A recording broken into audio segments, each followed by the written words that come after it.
Well, without any further ado, I would like to introduce our first speaker tonight. He is also a radio show host, and I'll let him give you the details on that. And so here you have it, Mr. Jack Otto.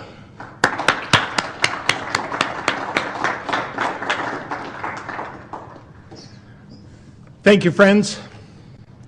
65 years ago today, God Almighty put me on this earth, and I believe it's to fight against this New World Order.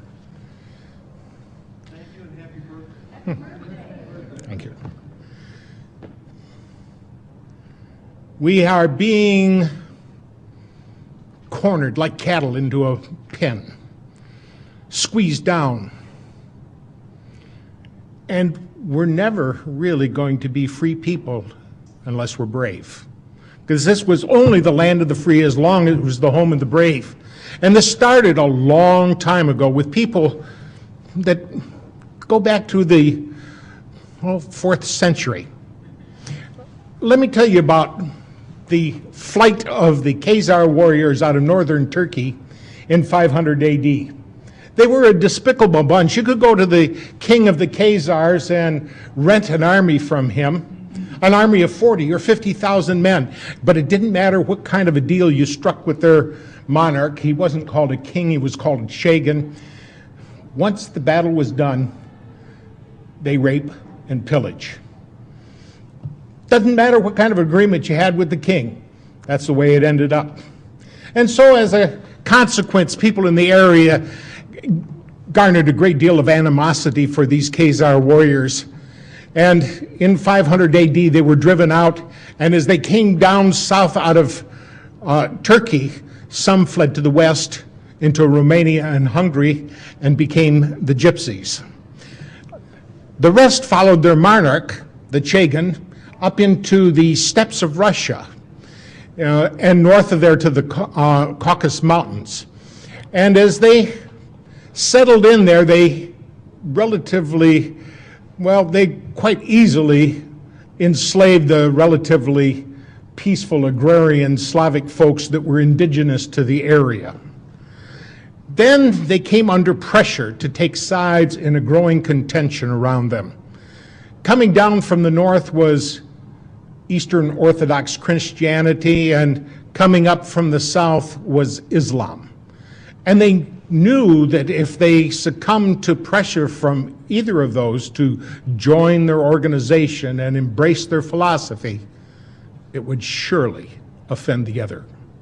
And so what they did was a politically expedient maneuver. He called in all the religious leaders of the area, and he got their input, and after the input, he announced, for me and my people, and we're talking about 20 million people and about 4,000 nobility, for me and my people, we choose to become Jews. Now, this was not a heartfelt conversion. This was not something that was deep in their breasts that they felt they needed to make a conversion because they thought that was the proper way to serve the Creator. This was something that was done as a political expediency. And in the course of studying about their new religion, and you do have to study it even if you're only going to charade, it is absolutely necessary to study about it so that you can fake it. And in the course of doing so, they came across a character with whom they could truly identify. It was Lucifer, the morning light that fell from grace and became Satan, the adversary. And they formed an inner circle within Judaism dedicated to the forces of evil. Let's define terms. What is a Jew? If you look back in your Old Testament, your Bible, there was 12 Hebrew tribes. The 10 northern tribes were called the house of Israel. The 2 southern tribes were called Benjamin and Judah. More properly pronounced Judah, because we didn't get the harder sound to the J until about 200 years ago.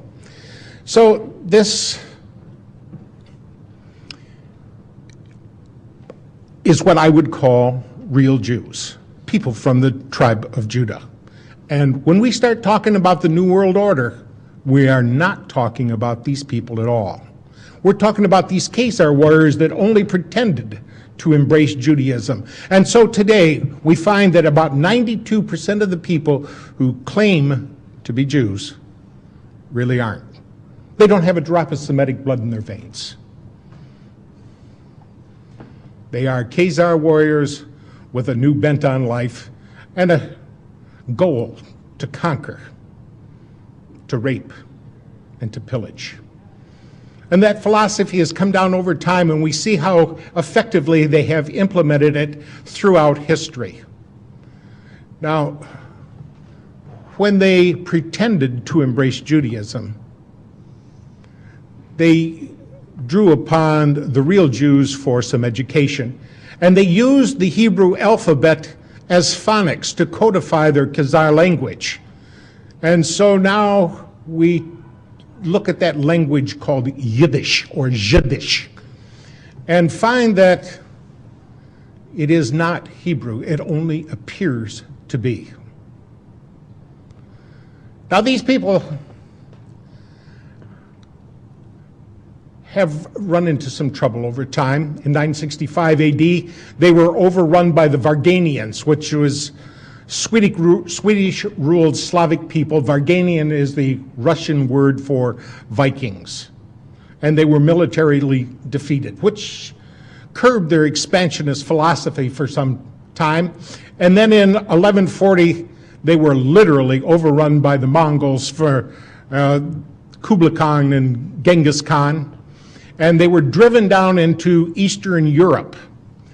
Their monarch, the king, or Chagan as he was called, fled to Spain and Portugal. Now, because these folks were a darker skinned people with black hair and brown eyes, it was easier for them to fit in with the folks of Spain and Portugal and Italy and Sicily than they could other places where they stood out and looked markedly different.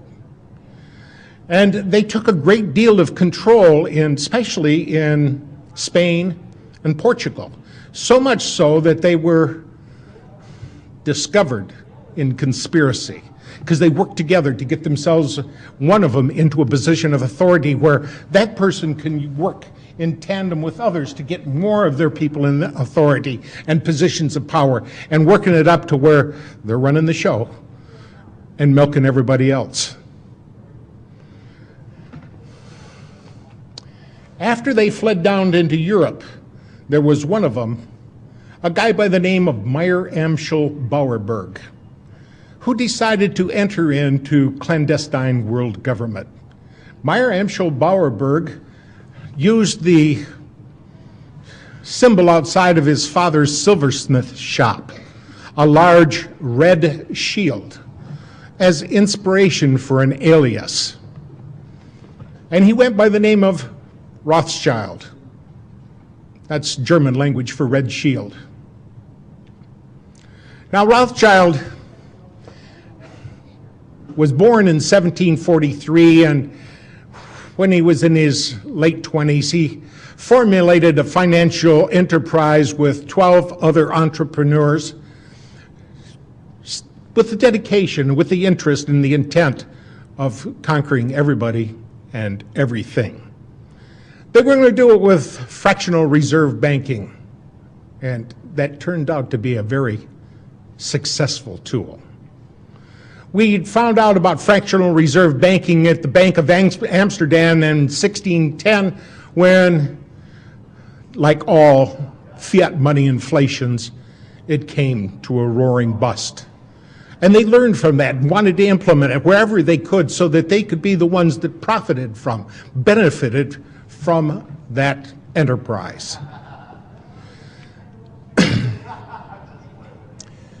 Now, Meyer Amschel Bauerberg had 5 sons, and he took these 5 sons, and as they became of age, he sent them to foreign countries to operate not an independent banking system, but one in conjunction with the rest of their people.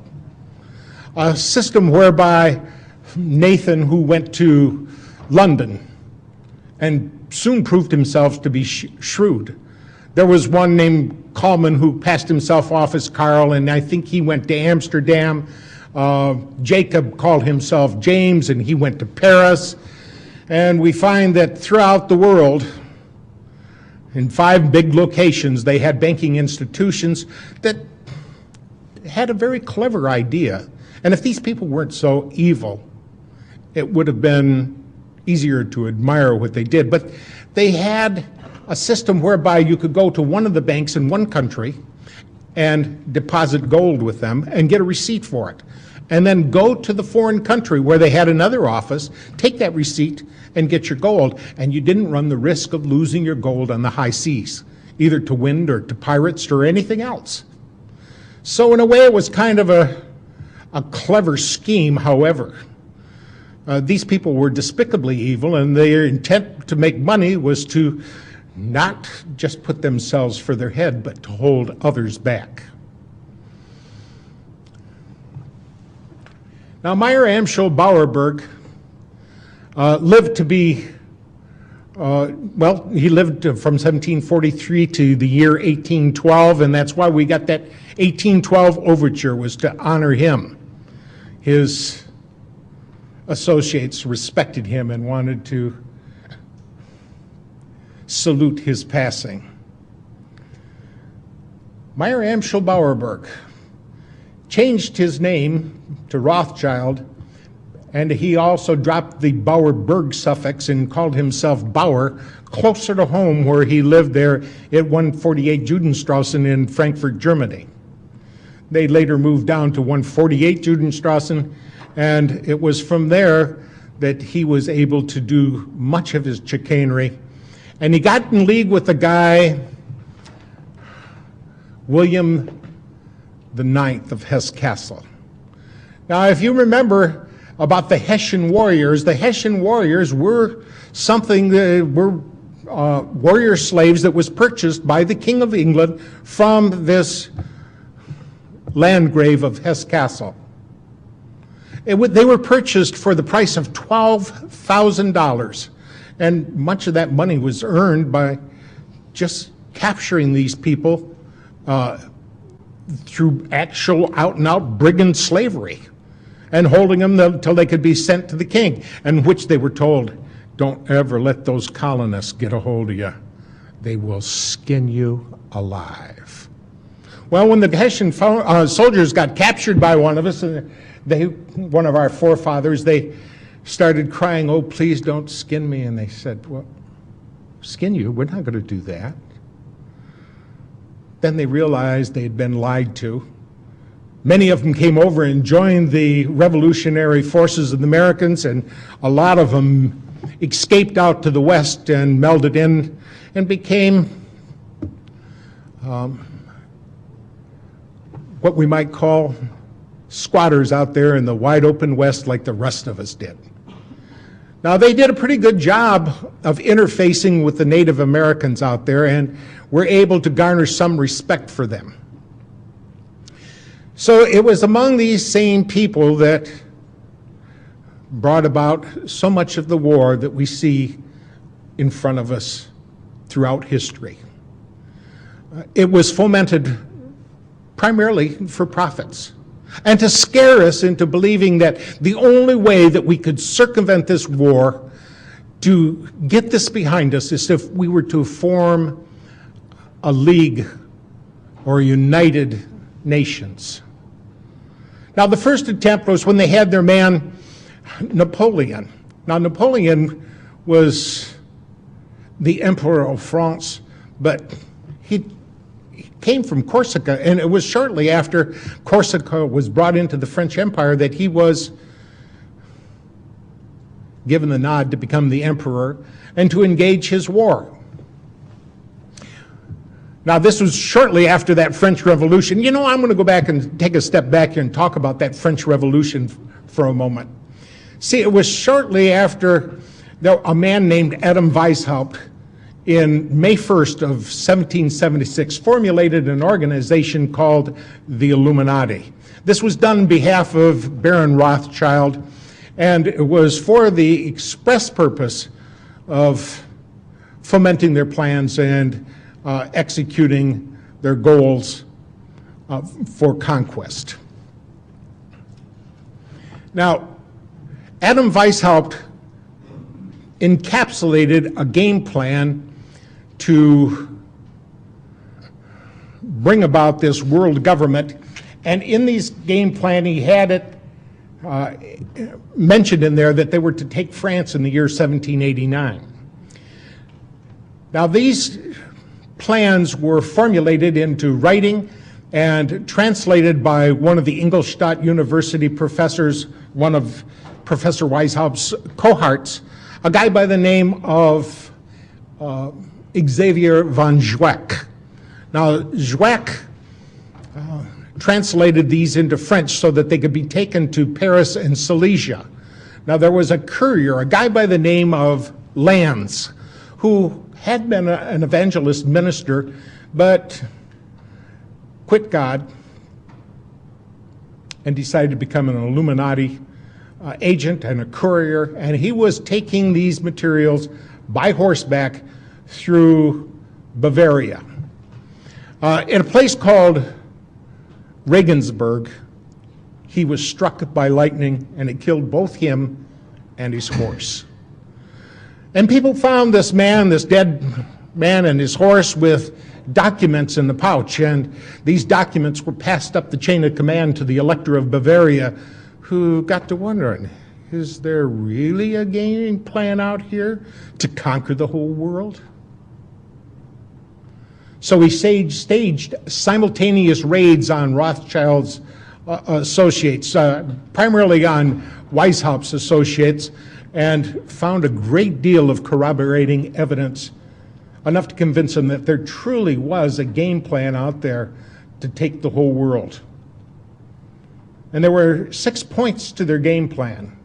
They wanted the abolition of all religion, the abolition of property rights, of inheritance, and the worst one was down at the bottom of the list, the abrogation of the family.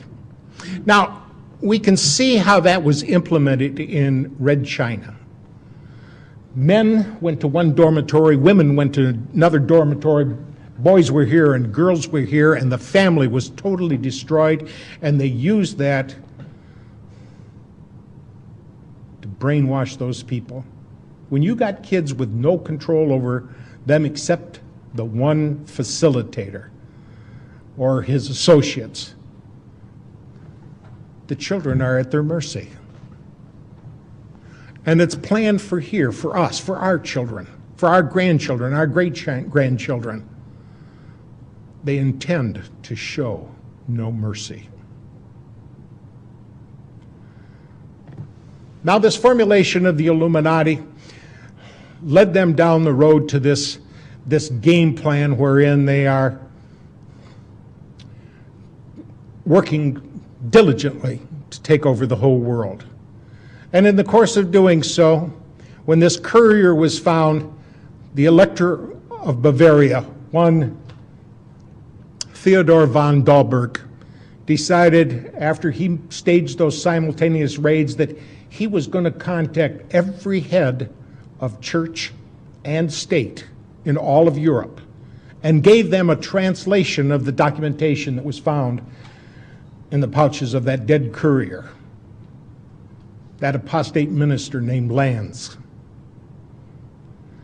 And so it was after the Napoleonic War when Napoleon ran into Lord Wellington at Waterloo and was stomped.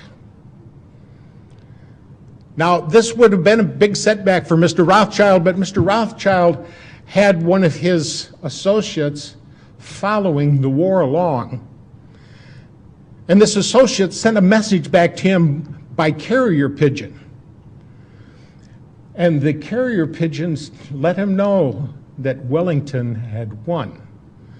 So what he did was he was in Paris at the time, and he jumped in a boat, and he had some men take him through some terribly dangerous seas. Too bad he didn't get it right then and there, but nevertheless, he made it to the other shore, to Great Britain, and he sold all of his British financial securities. And then he started acting all so scared, like, and let the rumor out that Napoleon had won. Well, if Napoleon had won, everybody realized that their government was not going to be able to honor its financial obligations, and so they started selling theirs. And at the very depth of that despair, he quietly and surreptitiously had some of his friends start buying up those worthless securities. And so almost overnight, he increased his wealth by 21-fold. Now, it was time to disappear for a little while. He wasn't really popular because he had put out a false rumor that Napoleon had won. And when people found out that Napoleon hadn't won and they'd sold their government securities based on the lie, they were a little bit disappointed. But Baron Rothschild was in a position now where he could force a reformation of the Bank of England and cause his people to be put in positions of power and authority. And so, as a consequence, it turned out well for him. It turned out way too well for him. So it was after this Napoleonic Wars that they had this big meeting in Vienna. The Rothschilds had his dignitaries assemble others from around the world, and they said, it is the scourge of war that plagues us. And if we're ever to get rid of this scourge of war, we're going to have some kind of Congress where nations can come together and we can live through this modern age. One of the attendees was the Tsar of Russia. And he remembered the documentation that he had gotten from the Elector of Bavaria, and he had studied it. And he knew about this program by the Illuminati to take over the whole world. And he got up in the middle of that meeting and he denounced the whole process. He pointed out that it was Weishaupt's plan to overthrow all governments and religion and take over the world on behalf of his organization. And he was the man personally who shot down the Congress in Vienna, and Rothschild hated him for it. And he swore that he or his heirs one day would destroy the entire Romanov family. And we saw that happen. Well, it was before our times. We didn't personally get to see it happen, but we sure have a recording of it in our history books. That in November 8th of 1917, I believe it was, that they went in and took over, killed the entire Romanov family, the Tsar and all his children. There's some speculation that one daughter, Anastasia, got away, and another son is alleged to have gone off over to Poland and become a military officer under an assumed name. There's lots we don't know about what went on. Lots we probably never will know about what went on, because everything has been based on deceit and lies, and we find ourselves boxed into corners based on these untruths.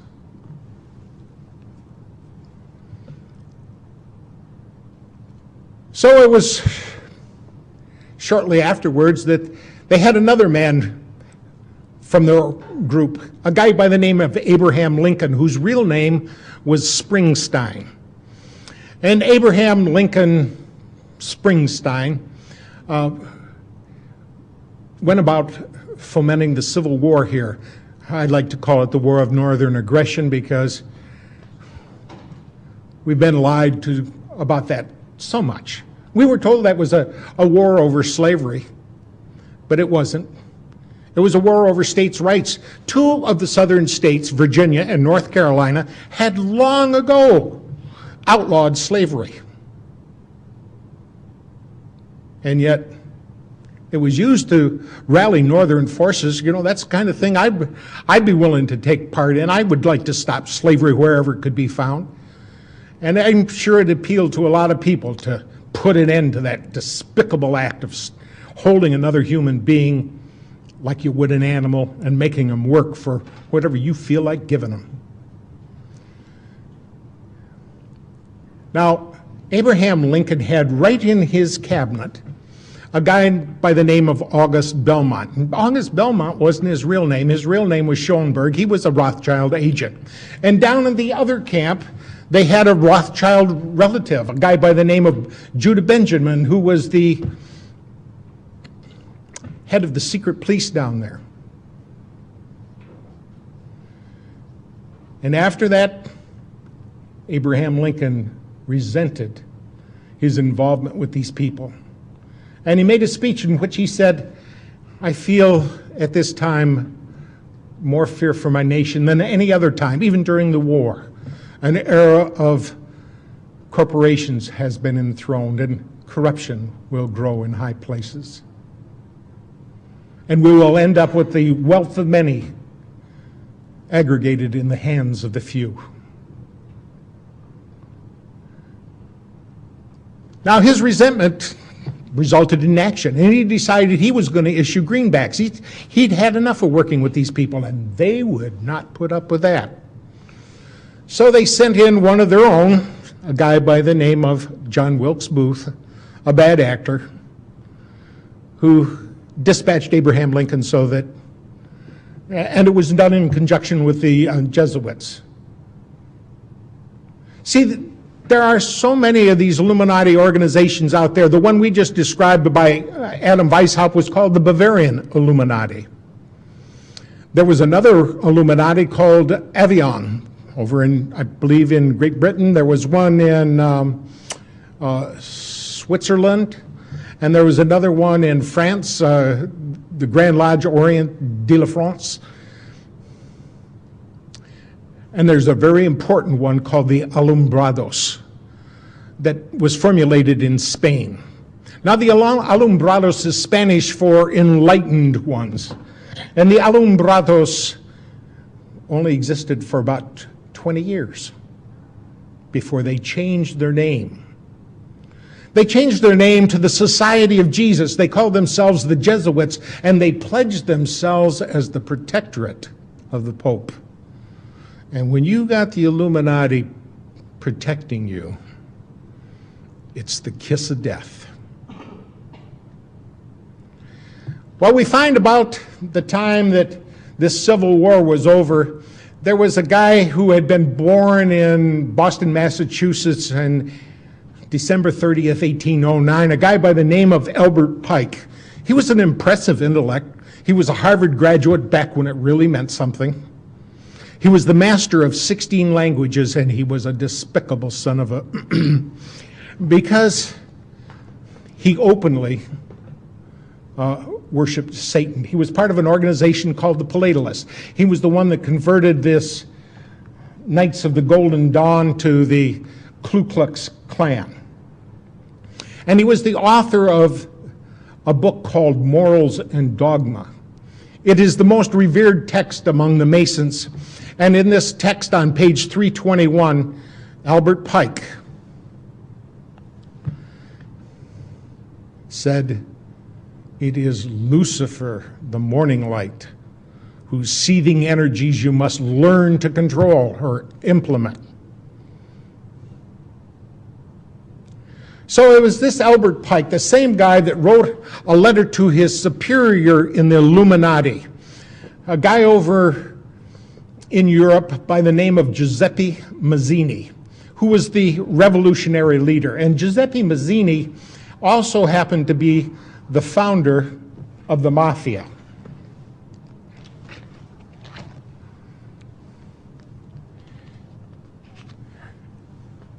This letter that he wrote to Giuseppe Mazzini on August 15 of 1871 outlined 3 world wars. And the first of those world wars was to be fomented between the differences between the German nationalists and the Brits, and end up with the downfall of Tsarist Russia and the rise of communism. Any of us who studied any history at all knows that's exactly how World War I took place. Then World War II was fomented between the Zionists, between the German nationalists again, and the Brits to bring us in. And in World War II,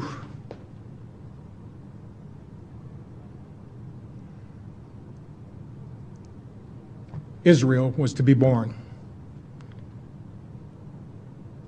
And the Zionists were given power. So since the first two wars came off just exactly as that letter said, and that letter used to hang right in the British Museum library until 1977 when Baron Rothschild became a director. And as soon as he was on the board of directors, that letter disappeared from the library. Immediately.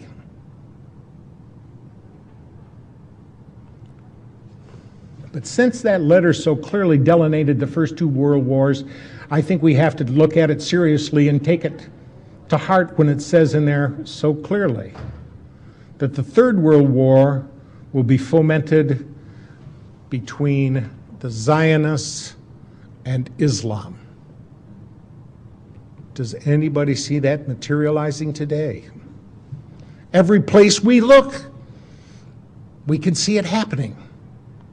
And we can see that the power they have here in this country to run things and to pull the nastiest little scams, and America believes it.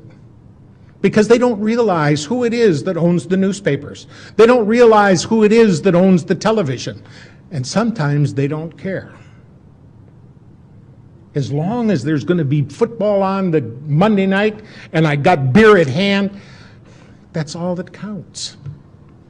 Well, at least for a lot of people. And I think once they find that they have let their children and their grandchildren slip into tyranny, they may regret it. But regrets never come at the beginning, they always come at the end.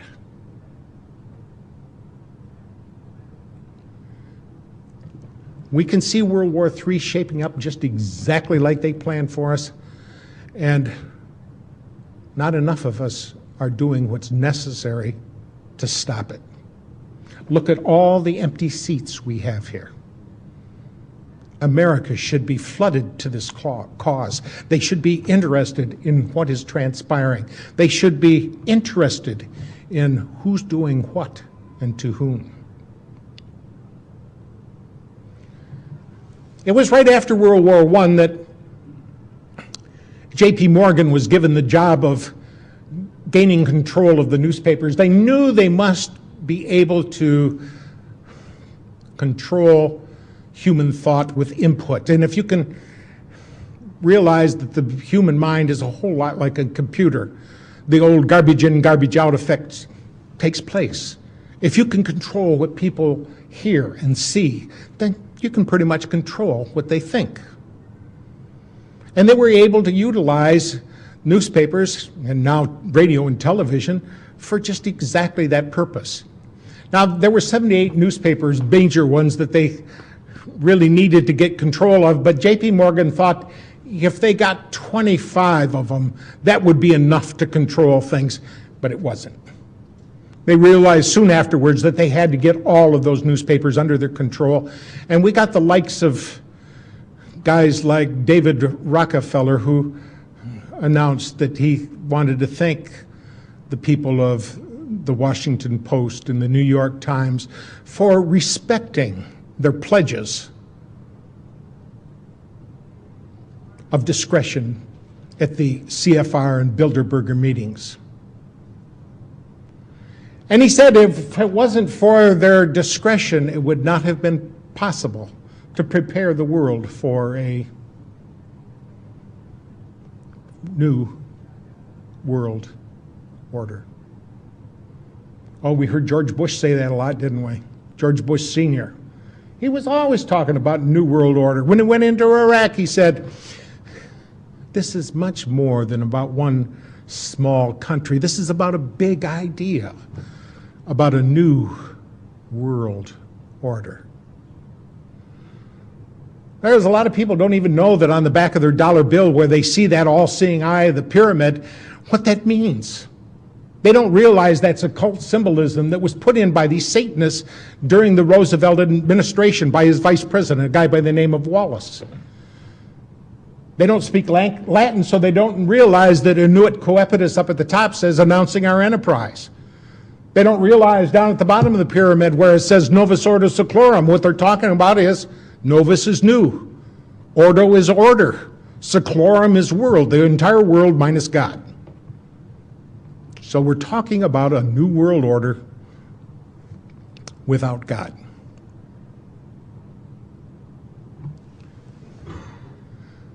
We have little time left. So much of what they've done has been implemented, and we can see that they were able to do a lot of this through fractional reserve banking. That was accomplished several times. We had central banks here in America, even when they weren't supposed to be, when the people were against them. Oh, they never dared to call it a central bank, but essentially that's what it was. The War of 1812 was fought just because people weren't going to have a central bank, but by 1816, at the Treaty of Ghent, we had another central bank here in America. Through this fractional reserves, they are able to change prosperity and poverty. It's all done through the discount. If you lower the price that you lend to the member banks, they can in turn lower the price that they lend to their banks, who in turn can lower the price that they lend to people. And if it's low enough, people are going to go out there and borrow money and use it and get themselves trapped, not realizing how badly they are pinned in. Because all it takes is a little change on that lever and they start taking money out of the system. And when they take the money out of the system, it becomes sluggish.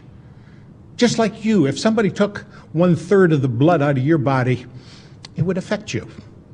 Well, that's what happened here. They told us that the Great Depression was brought on by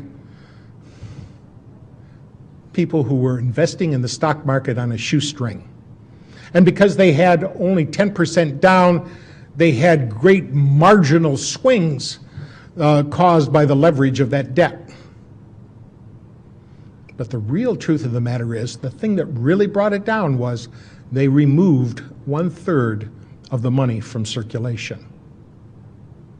So with that lever, they can move things up and down, and as goes up, people run out, oh, prosperity is here, let me jump in on the bandwagon and get my fair share, and about the time they do, about the time they think they're leveraged up and ready to roll, so they're going to make some money with their new business, all they got to do is lever it back down. And then they go in and collect through forfeiture. Do you know how many homes are being scooped up by the banks right now? I think it's so close to the end time game here, that some of these smaller bankers are going to find out that they're getting pinched in this thing too. See, it's only the fattest of the fat cats that they really intend to have survive and prosper. They're trying to wipe out the whole middle class. I don't feel like I'm middle class anymore. I feel like I have been reduced to the impoverished. Life is not the same as it used to be. We just do not have the same kind of prosperity that we once had.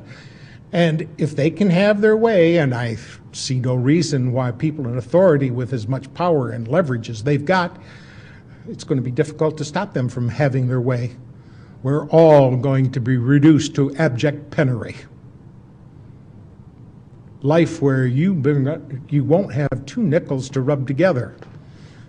You may have a whole pocket full of $1 million bills to rub together, but they won't buy anything. Now, after World War I, they had this big conference in which they brought together all the people involved in the war to have a settlement and a signing of the armistice with Germany. On one side of the table was Paul Warburg. On the other side of the table was his brother Max Warburg. In total, there were 117 of these false Jews, as I prefer to call them. And we would not know about this except one of the guys there, a guy by the name of Benjamin Friedman, who was the bagman for Henry Morgenthau Sr. He became a Christian, and he decided he could not live with the secrets that he held, and he started talking about what had transpired, what the real game plan was, who was involved in it, and what their plans were for our future. An unseemly plan for our future. Much of that was done with these, what you call false flag operations. A false flag operation is where you go in and pretend to be somebody else, do something wrong, so that the people that you attack think, hey, it was those people that did it to me when it really wasn't those people that did it to you. We find that a whole lot of that is done by these false Jews. For example, the Lusitania was sunk to start World War I. Now, Germany had taken out advertisements in the New York newspapers and said very specifically that they were carrying munitions aboard that Lusitania. Don't go on it. Well, while they were doing that, they ended up sending off some of that ships and with 128 American passengers aboard it. And it wasn't Germany, it was Great Britain that sunk that ship to suck us into that war. They were having trouble. See, Germany was already winning. And they didn't like the idea at all. And so these characters went over to the King of England and said to the King of England, now, you don't have to surrender to Germany. If we can bring America in on your side, if we can cause America to start fighting your battles for you, would you support a homeland in Palestine for us? And the King of England was, what do I do? Do I surrender, or do I agree to let somebody else have that home? Oh, yeah, we'll support that. So in November of 1917, the King of England sent a letter called the Balfour Declaration to Lord Rothschild, whom he called the most eminent Jew. I think he should have called him the most eminent false Jew, because the real Jewish people have absolutely nothing to do with this New World Order, this aggrandizement of power and the passion to dominate others. This is all among these Khazar warriors that only pretended to embrace Judaism in 741 AD.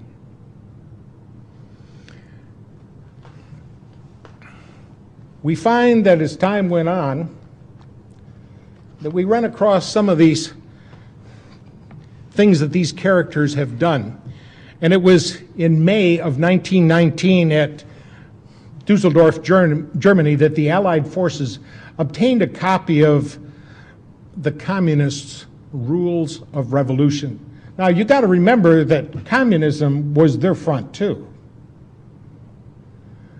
When we find out the names of some of these characters, you realize, yes, this web is more intertangled than what you might realize. And we find that some of the characters, like Karl Marx, his real name was Kissel Moses Mordecai Levy. Karl Marx was just an assumed name. And he worked with people over there like Lenin, whose real name was Ulanov, and the commissar of the Red Army and Navy, called Leon Trotsky. His real name was Lev Davidovich Bronstein. And when you find out how all these people have been pulling together to foment so many of these things going on here, you should be forewarned. Because this is not just accidental history. This is conspiracy. People working together to do wrong. And by definition, a conspiracy is just two or more people planning in secret to do something wrong. And by that definition, there must be thousands, millions, maybe even billions of conspiracies going on all the time. But you mentioned something about what's going on. Oh, that's one of them conspiracy nuts. We've all been vilified by that label. Conspiracy nut is kind of like anti-Semite. It's just a buzzword to say they're onto us. They know who we are. They know what we're up to. Let's jump on them and vilify them, and that's the way they operate, through vilification. And if vilifying isn't enough, they'll trump up some charges. And if that's not enough, they send in the wet agents to spill some of your blood. Well, in Dusseldorf, Germany, the communist revolution, rules of revolution came to light, and in 1946, a U.S. Attorney General obtained a copy of the same rules from a known member of the Communist Party. And today, these same rules are in effect, and I want you to compare these concepts with modern occurrences. There's three of them, ABC. A, corrupt the young. Get them away from religion. Get them interested in sex, make them superficial, and destroy their ruggedness. We sure have a lot of wimps today. A lot of these young kids coming up just don't seem to have what it takes anymore. But they've been through the public fool system. They've been nurtured by their television. And it's hard to think anymore. It used to be when you went to school, they taught you how to think. Now you go to school, they teach you what to think. B, get control of all means of publicity. Thereby, and there's 7 parts to that, get people's minds off their government by focusing their attention on athletics, sexy books, plays, and other trivialities. And boy, have we become trivial. 2, divide the people into hostile groups by constantly harping on controversial matters of no importance.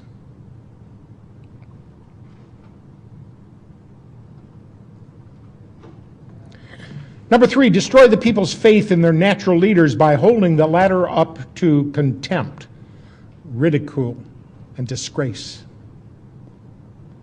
4, always preach true democracy, but seize power as fast and as ruthlessly as possible.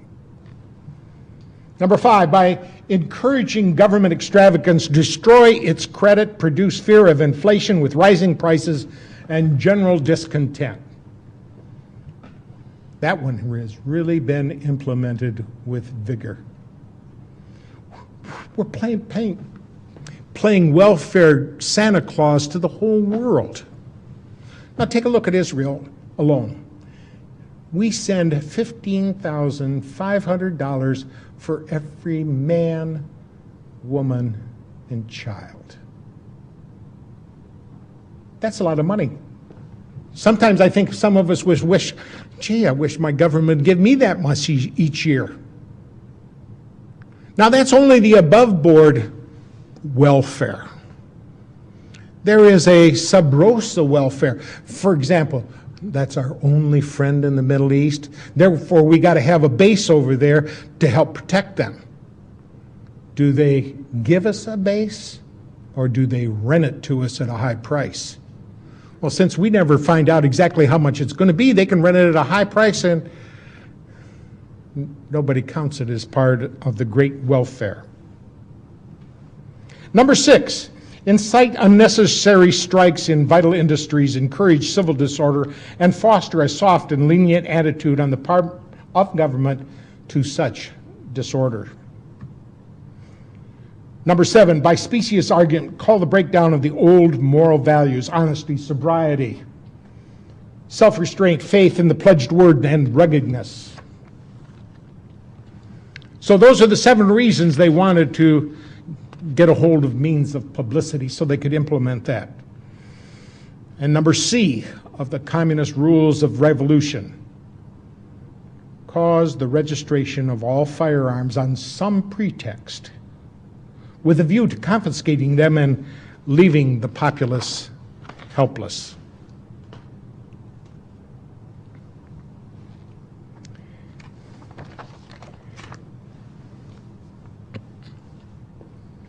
So many of these false flag operations have gotten us into big trouble.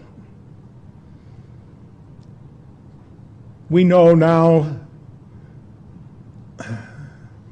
that ship, I think it was the Maine, that was sunk down there in Cuba. We were told it's because the Spanish had mined the harbor, but we now know that the explosion took place inside the ship. It was all the excuse they needed to go attack and wage war against Spain. We see so many of those false flag operations. World War II, it was Pearl Harbor.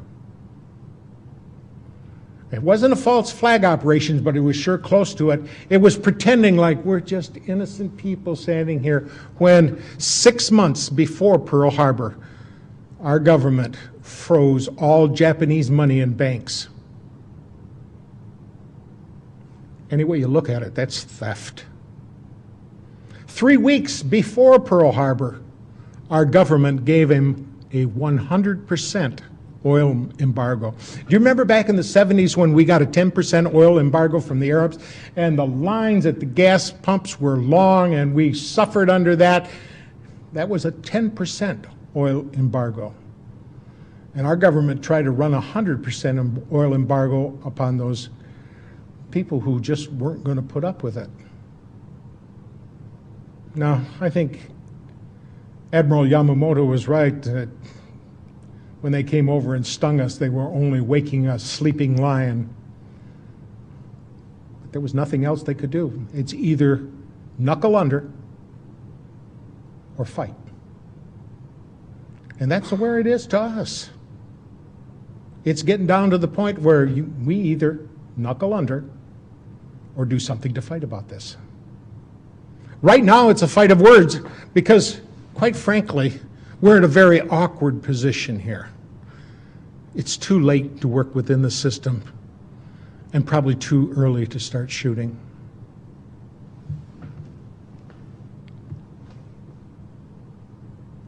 And I think there's a whole lot of us here in America that really and truly are gutless.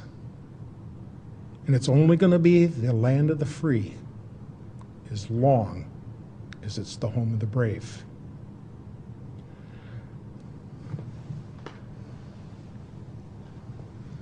Well, we can see that after World War II, Franklin Delano Roosevelt, whose real name was Rosenfeld, hooked up with his good buddy over in the Soviet Union, a guy by the name of Joseph Stalin.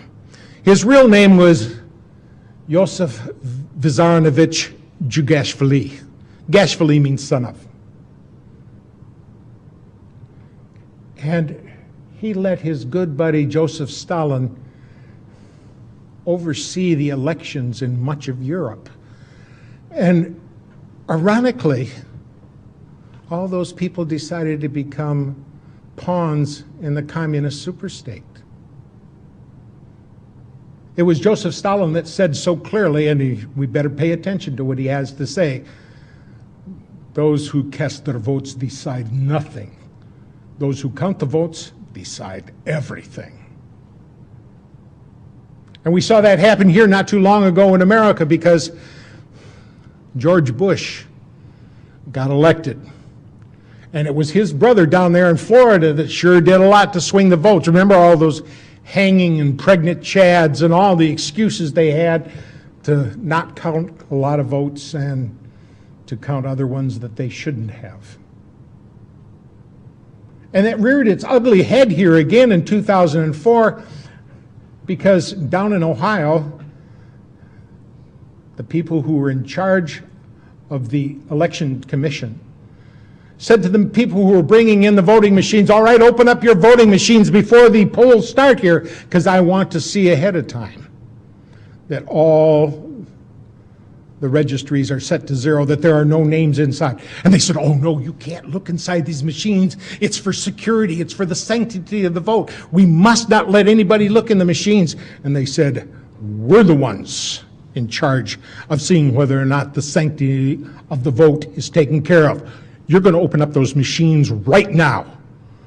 And there was a lot of protesting, a lot of weeping, and a lot of wailing, but they did end up opening up those machines. Every machine had 300 to 400 votes for Bush on it already. It was a big deal down in Ohio. It was on television, it was in the newspapers, but it just didn't make its way around the rest of America. Why? Who owns the newspapers? Who owns the television? Who owns the radio? The same people that own the voting machines. There's only 4 companies here in America that own voting machines, and every one of them are mafia affiliates. Now these television stations, ABC, NBC, CBS, and all the rest of them that have any influence and any power whatsoever, got together and formed a new corporation. It's called News Election Services.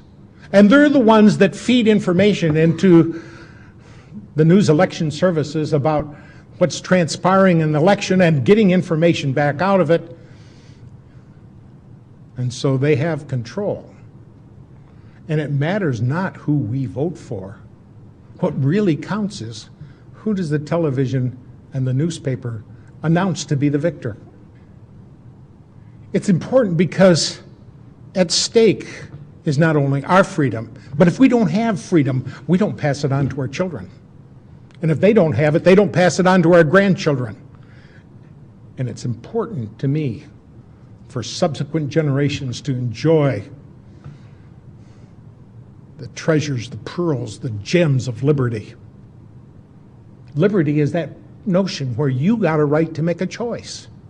You decide what's good for your life. But somehow we've got to the point where you have to get a license for everything.